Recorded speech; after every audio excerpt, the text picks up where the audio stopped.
Hey everyone, this is Vincent from Tremere Interactive, and today I just want to show you our Blockout material, which is now available on the Unreal Marketplace if you guys want to grab that.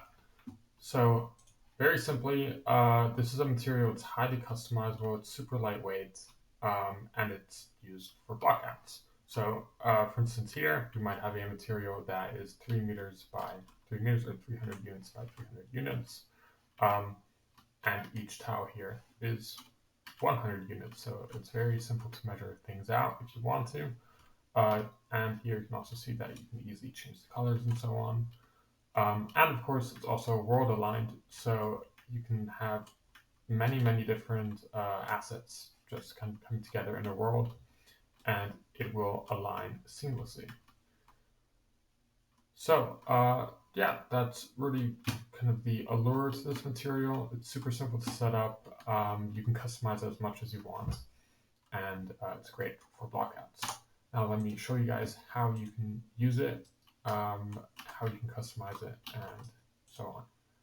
So let's just jump into this material here.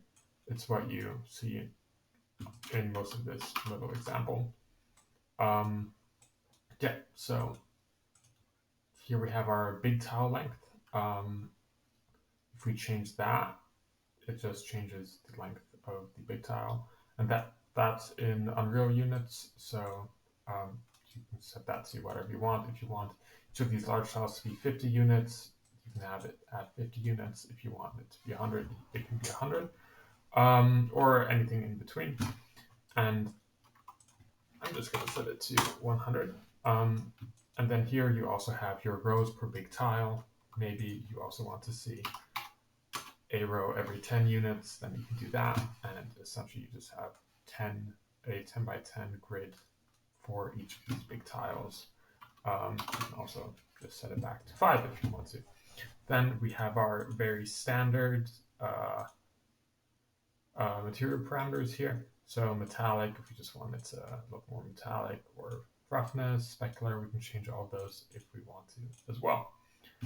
Checker color offset. This one's kind of interesting. Maybe you can see it here. Each one of these checkers, we essentially have light and dark checkers in here. So if we set this lower, then it becomes larger, that difference. So here we just multiply this color by a value of 0.3, and then it gets darker. If we set it to 1, it's going to look exactly the same. I usually like to set it at 0.7 or 0.8. Yeah. So that's the basics of how this material works. I really hope that it can be useful to you guys. And yeah, you guys can grab it on the Unreal Engine 4 Marketplace now. Thanks.